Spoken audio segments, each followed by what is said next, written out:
എല്ലാവർക്കും നമസ്കാരം. നമ്മളെ പോഷൻ ട്രാക്കറിനകത്ത് ഒരുപാട് ഗുണഭോക്താക്കളെ നമ്മൾ രജിസ്റ്റർ ചെയ്യാറുണ്ട്. അതിൽ തന്നെ ഏറ്റവും കൂടുതൽ പ്രാധാന്യം കൊടുക്കേണ്ട ഒരു ഭാഗമാണ് പ്രഗ്നൻറ്റ് വുമൺ. എന്നാൽ മറ്റു ഗുണഭോക്താക്കളെയും പോഷൻ ട്രാക്കറിനകത്ത് നമ്മൾ രജിസ്റ്റർ ചെയ്തിട്ടുണ്ട്.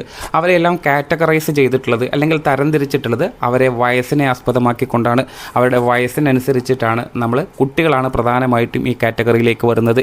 വയസ്സിനെ അനുസരിച്ച് കൊണ്ട് 3 വിഭാഗങ്ങളാക്കി നമുക്ക് മാറ്റാൻ സാധിച്ചിട്ടുണ്ട്. അതായത് 0 മുതൽ 6 വയസ്സ് വരെയും 6 to 3, 3 to 6 എന്നിങ്ങനെ 3 ഗുണഭോക്താക്കളെയും വയസ്സിനനുസരിച്ചിട്ടാണ് നമ്മൾ മാറ്റി നിർത്തിയിട്ടുള്ളത്.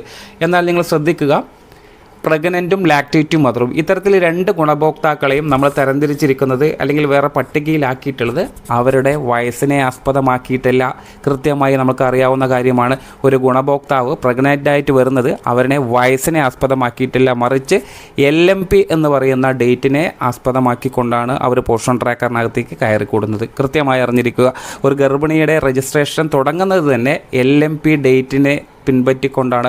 അപ്പോൾ LMP കൃത്യമല്ല എന്നുണ്ടെങ്കിൽ ആ ഗുണഭോക്താവ് പ്രസവം വരെയും പ്രസവത്തിന് ശേഷവും എല്ലാ കാര്യങ്ങളും തെറ്റിപ്പോകുന്ന സാഹചര്യങ്ങളാണുള്ളത്. ആയതുകൊണ്ടാണ് LMP ഒരിക്കൽ എൻ്റർ ചെയ്ത് കഴിഞ്ഞാൽ പിന്നീട് തിരുത്താൻ കഴിയില്ല എന്ന സാഹചര്യത്തിലേക്ക് വന്നത്. അത്തരത്തിൽ LMP ഇടയ്ക്കിടയ്ക്ക് തിരുത്തി കഴിഞ്ഞാൽ എല്ലാ ഭാഗങ്ങളും പോഷൻ ട്രാക്കറിൽ നിങ്ങൾ ആ ഗുണഭോക്താവിന് വേണ്ടി പ്രത്യേകിച്ച് ഗർഭിണിക്ക് വേണ്ടി രേഖപ്പെടുത്തിയിട്ടുള്ള മുഴുവൻ കാര്യങ്ങളും തെറ്റിപ്പോകുന്ന സാഹചര്യം അങ്ങനെ വന്നു കഴിഞ്ഞാൽ അവരുടെ ഹിസ്റ്ററി റെക്കോർഡുകൾ തന്നെ മുഴുവനായിട്ട് ബാധിക്കും. അത്തരത്തിൽ ഒഴിവാക്കുന്നതിനാണ് LMP ആധികാരികമായിട്ടുള്ള രേഖയുടെ അടിസ്ഥാനത്തിൽ തന്നെ ആവണം എന്നുള്ളത് അത് നിർബന്ധമാക്കിയിട്ടുള്ളത്. അപ്പോൾ ഈ സാഹചര്യത്തിൽ നമ്മൾ മനസ്സിലാക്കേണ്ടത്, ഒരു ഗുണഭോക്താവിനെ പോഷൻ ട്രാക്കറിനകത്ത് പ്രഗ്നൻ്റ് ആയിട്ട് രജിസ്റ്റർ ചെയ്യുന്ന സമയം അവരുടെ LMP ആണ് ആധികാരികമായിട്ടുള്ള MCP കാർഡ് ഉപയോഗപ്പെടുത്തി നിങ്ങൾ രജിസ്റ്റർ ചെയ്യേണ്ടത്. അത്തരത്തിൽ രജിസ്ട്രേഷൻ പൂർത്തിയാക്കിയ ഉടനെ തന്നെ അവരുടെ ANC വിവരങ്ങൾ കൃത്യമായി നമുക്ക് മാർക്ക് ചെയ്യേണ്ടതുണ്ട്. ANC വിവരങ്ങളൊക്കെ തന്നെ ഈ LMPയെ അടിസ്ഥാനപ്പെടുത്തിക്കൊണ്ടുള്ളതാണ് എന്നുള്ളത് നമുക്കറിയാം. അതിനുശേഷം വളരെ പ്രധാനപ്പെട്ട ഒരു ഭാഗമാണ് EDD എന്ന് പറയുന്നത്. എന്താണ് EDD? Expected delivery date. കൃത്യമായി 8 മാസം കഴിഞ്ഞാൽ ഉറപ്പായിട്ടും അപ്കമിങ് ബെനിഫിഷ്യറി ചേഞ്ചസ് എന്ന് നിങ്ങൾക്ക് ഇത്തരത്തിൽ ആക്ഷൻ സെൻറ്ററിൽ കാണാൻ സാധിക്കും. ഈ ആക്ഷൻ സെൻറ്ററിൽ ക്ലിക്ക് ചെയ്ത് കഴിഞ്ഞാൽ ഇത്തരം രൂപത്തിൽ ഇവിടെ ആ ഗുണഭോക്താവിൻ്റെ പേര് കാണും. അവിടെ തന്നെ EDD എന്ന് നിങ്ങൾക്ക് കാണാൻ സാധിക്കും.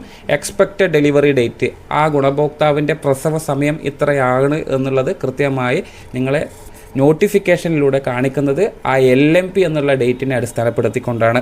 അപ്പോൾ ഈ കാര്യങ്ങൾ ശ്രദ്ധിച്ചു കഴിഞ്ഞാൽ തന്നെ നിങ്ങൾക്ക് ഇവിടെ നിന്ന് അറിയാം, EDD കഴിഞ്ഞിട്ടും അതായത് 9 മാസത്തിലാണ് ഈ ഗുണഭോക്താവ് ഇപ്പോൾ നിൽക്കുന്നത്. ആ ഗുണഭോക്താവിൻ്റെ EDD 29 ജൂലൈ മാസത്തിലാണ്. അത് കഴിഞ്ഞ് 11 ദിവസം വരെ നിങ്ങൾക്ക് സമയം തരുന്നുണ്ട്. ആ സമയത്തിനകം തന്നെ ഗുണഭോക്താവ് ഉറപ്പായിട്ടും പ്രസവം നടക്കും. ആ പ്രസവം പോഷൻ ട്രാക്കറിലേക്ക് മാർക്ക് ചെയ്യുന്നതിന് മൈഗ്രേറ്റ് ടു ലാക്റ്റേറ്റീവ് മദർ എന്ന ഓപ്ഷൻ നിർബന്ധമായിട്ട് ഉപയോഗപ്പെടുത്തണം. ഇത്തരത്തിൽ ഉപയോഗപ്പെടുത്തിയില്ല എന്നുണ്ടെങ്കിൽ ഈ ഗുണഭോക്താവ് പോഷൻ ട്രാക്കറിൽ നിന്ന് തന്നെ ഇനാക്റ്റീവായിട്ട് പോകും. പിന്നീട് ആ ഗുണഭോക്താവിനെ നമുക്ക് കാണാനേ കഴിയില്ല, ലാക്റ്റേറ്റീവ് മദറിലേക്ക് മാറ്റാനും കഴിയില്ല എന്നുള്ളത്. അപ്പോൾ നമ്മൾ EDD എപ്പോഴാണ് എന്നുള്ളത് നമ്മൾ ഇടയ്ക്കിടയ്ക്ക് 9 മാസമായ ഉടനെ തന്നെ നമ്മൾ പോഷൻ ട്രാക്കർ തുറന്ന ആക്ഷൻ സെൻറ്ററിലേക്ക് കയറിയാൽ ഈ ഭാഗത്ത് അപ്കമിങ് ബെനിഫിഷ്യറി ചേഞ്ചസ് എന്നുള്ള ഈ ഐക്കൺ നമ്മൾ ചെക്ക് ചെയ്യണം. ഇങ്ങനെ ചെക്ക് ചെയ്യുന്ന സമയം ഇത്തരത്തിൽ നിങ്ങൾക്ക് EDDയും കാണാം, എത്ര ദിവസത്തിനകം പ്രസവം മാർക്ക് ചെയ്യണം എന്നുള്ളതും ഒരു നോട്ടിഫിക്കേഷൻ റെഡ് മാർക്കിൽ നിങ്ങൾക്ക് കാണാൻ സാധിക്കും. അത് ഏകദേശം 11 ദിവസത്തോളം മാർക്ക് ചെയ്യാൻ, അതായത് പ്രസവിച്ചു എന്ന് മാർക്ക് ചെയ്യാനുള്ള ഓപ്ഷൻ ഉണ്ട്. ഇതെല്ലാം തന്നെ LMPയെ ആസ്പദമാക്കിയിട്ടുള്ളതാണ് എന്നുള്ളതറിയാം. അതേപോലെ തന്നെയാണ് മറ്റു കാര്യങ്ങളും പ്രത്യേകമായി ശ്രദ്ധിക്കേണ്ടത്.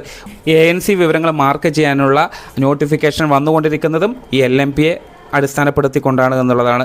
അതേപോലെ തന്നെയാണ് നിങ്ങൾക്ക് ഈ ഗ്രാഫിലേക്ക് നിങ്ങൾക്ക് നോക്കിയാൽ കാണാൻ സാധിക്കും, ഓരോ LMPയിലും അല്ലെങ്കിൽ ഓരോ ANCയിലും എത്ര വെയിറ്റ് ഉണ്ട് എന്നുള്ളതൊക്കെ കൃത്യമായി രേഖപ്പെടുത്തണം. ആ മാസത്തിനനുസരിച്ചിട്ടുള്ള വെയിറ്റ് ഗെയിൻ ആണോ ഈ ഗുണഭോക്താവിനുള്ളത് എന്നുള്ളതൊക്കെ തിരിച്ചറിയുന്നതിന് വേണ്ടിയിട്ടാണ്. ഇതും LMPയുമായി ബന്ധപ്പെടുത്തിക്കൊണ്ടുള്ളതാണ്. അതേപോലെ തന്നെയാണ് മിസ്കാരേജ്, അബോർഷൻ, അതേപോലെ സ്റ്റിൽ ബർത്ത് എന്നുള്ളതൊക്കെ കൃത്യമായിട്ട് അറിയാം. ഇതും LMPയുമായിട്ട് കോർത്തിണക്കിക്കൊണ്ടുള്ള കാര്യങ്ങളാണ് ഈ ഭാഗത്ത് വരുന്നത്. LMP അടിസ്ഥാനപ്പെടുത്തിയിട്ടാണ് 20 ആഴ്ചയ്ക്ക് മുന്നാണോ 20 ആഴ്ചയ്ക്ക് ശേഷമാണോ എന്നുള്ളതൊക്കെ മാർക്ക് ചെയ്യാൻ സാധിക്കുക. നമ്മൾ മനസ്സിലാക്കേണ്ടത്, ഒരു പ്രഗ്നൻറ്റ് വുമണെ രജിസ്റ്റർ ചെയ്യുന്നതിന് അവരുടെ വയസ്സിനെ അടിസ്ഥാനപ്പെടുത്തിക്കൊണ്ടല്ല, അവരുടെ തൂക്കത്തിനെ അടിസ്ഥാനപ്പെടുത്തിക്കൊണ്ടല്ല, മറിച്ച് അവരുടെ LMP എന്ന് പറയുന്ന ഡേറ്റിനെ അടിസ്ഥാനപ്പെടുത്തിക്കൊണ്ടാണ്. അപ്പോൾ ഒരു ഗുണഭോക്താവ് പ്രഗ്നൻ്റ് ആണ് എന്ന് തിരിച്ചറിയുന്നത് തന്നെ LMPയെ ബേസ് ചെയ്തുകൊണ്ടാണ്. അപ്പോൾ അതാണ് ആധികാരികമായിട്ടുള്ളത്. ഇത് നമ്മൾ തെറ്റിച്ച് കഴിഞ്ഞാൽ പിന്നെ ആ ഗർഭിണിയുടെ എല്ലാ ഹിസ്റ്ററിക്കൽ റെക്കോർഡും തന്നെ പൂർണ്ണമായിട്ടും തെറ്റുന്ന സാഹചര്യം. അതുകൊണ്ടാണ് LMP തിരുത്താൻ കഴിയില്ല എന്നുള്ളത്, അല്ലെങ്കിൽ തിരുത്താനുള്ള ഓപ്ഷൻ പോഷൻ ട്രാക്കറിൽ നിലനിർത്താത്തത്. ഈ കാര്യങ്ങൾ കൃത്യമായി മനസ്സിലാക്കിക്കൊണ്ട് ഓരോ ഗർഭിണികൾക്കും യഥാസമയം അവരുടെ സേവനങ്ങൾ കൊടുക്കുന്നതിന് തുടക്കം മുതലേ LMB ശരിയായി രേഖപ്പെടുത്തുക, അവരുടെ ANC വിവരങ്ങൾ കൃത്യമാക്കുക, വാക്സിനേഷനുകൾ യഥാസമയം മാർക്ക് ചെയ്യുക. അതേപോലെ തന്നെ പ്രാധാന്യമുള്ളതാണ്, എന്നാണോ അവർ പ്രസവം നടന്നത് ആ പ്രസവ ദിവസം അറിഞ്ഞ ഉടനെ, അല്ലെങ്കിൽ 2 ദിവസം കഴിഞ്ഞിട്ടാണെങ്കിലും തെറ്റുകൂടാതെ ഡെലിവറി ഡേറ്റ് അറിഞ്ഞ് ആ ഭാഗം മൈഗ്രേറ്റ് ടു ലാക്ടേറ്റിംഗ് മദർ എന്ന ഓപ്ഷൻ ഉപയോഗപ്പെടുത്തി രേഖപ്പെടുത്തുന്നതിനൊപ്പം തന്നെ എത്ര കുഞ്ഞുങ്ങളാണോ ആ പ്രസവത്തിൽ ഉണ്ടായിരുന്നത് ഓരോ കുഞ്ഞിനും വരുന്ന ഓരോ ഫോമുകളും ഫില്ല് ചെയ്ത് അവസാനിപ്പിച്ച് കഴിഞ്ഞാൽ ലാക്ടേറ്റിംഗ് മദറിലേക്ക് ഇവർ മൈഗ്രേറ്റ് ആവും, കുട്ടികളുടെ ലിസ്റ്റിലേക്കും കടന്നു വരുമെന്നുള്ളതാണ്. കൃത്യമായി മനസ്സിലാക്കി ചെയ്യുക. താങ്ക്